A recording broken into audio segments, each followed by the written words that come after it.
Hyderabad విద్యానగర్లోని BC భవన్లో BC సంక్షేమ సంఘం జాతీయ అధ్యక్షులు ఆర్ కృష్ణయ్యను కలిశారు గిరిజనులు. సంగారెడ్డి జిల్లా రామచంద్రపురం మండలం వెలిమెల, కొండకల్ గ్రామాలకు చెందిన తమ భూములను కొందరు కబ్జా చేసేందుకు ప్రయత్నిస్తున్నారని ఫిర్యాదు చేశారు.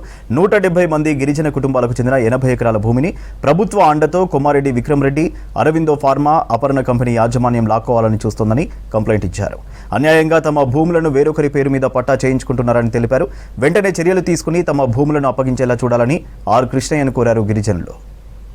ప్రజలు, అన్ని ప్రజా సంఘాలు, నాయకులు ఈ పేద గిరిజన లంబాడీల పక్షాన వారి న్యాయం కోసం, వాళ్ళ పొట్ట కోసం, బతుకుదెరువు కోసం ఉన్నటువంటి భూమిని లాక్కోవడం, బడా పారిశ్రామికవేత్తలకు అడ్డగట్టడం ఇది చాలా అన్యాయం. గత ప్రభుత్వాలు అట్లా చేశాయని బతుకున్నారు, ధరని తీసేసారు. ఇవన్నీ ఇప్పుడు భూభారత్ న్యాయం జరగాలి. ఆ భూభారత్ ఏంటిది? 6R యాక్ట్ ఉంటుంది. 6R యాక్ట్ ప్రకారం ఫీల్డ్ సర్వే చేయాలి. ఫీల్డ్ సర్వే 67 నుంచి ఫీల్డ్ ఉన్నారు కాబట్టి ఏ కోణంలో చూసినా ఫీల్డ్ సర్వే చేసినా ఈ కొత్త యాక్ట్ ప్రకారం చూసినా ఆ భూమి వీళ్ళకే చెందుతుంది, మిగతా భూమి కూడా వీళ్ళకే చెందుతుంది. మిగతా భూమిలోకి పట్టాలు ఇవ్వద్దు.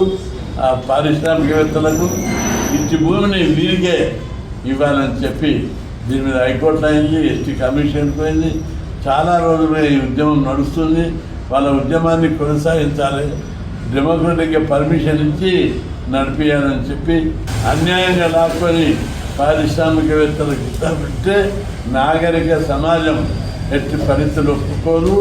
ఇది నాగరిక సమాజం, ఆధునిక సమాజం.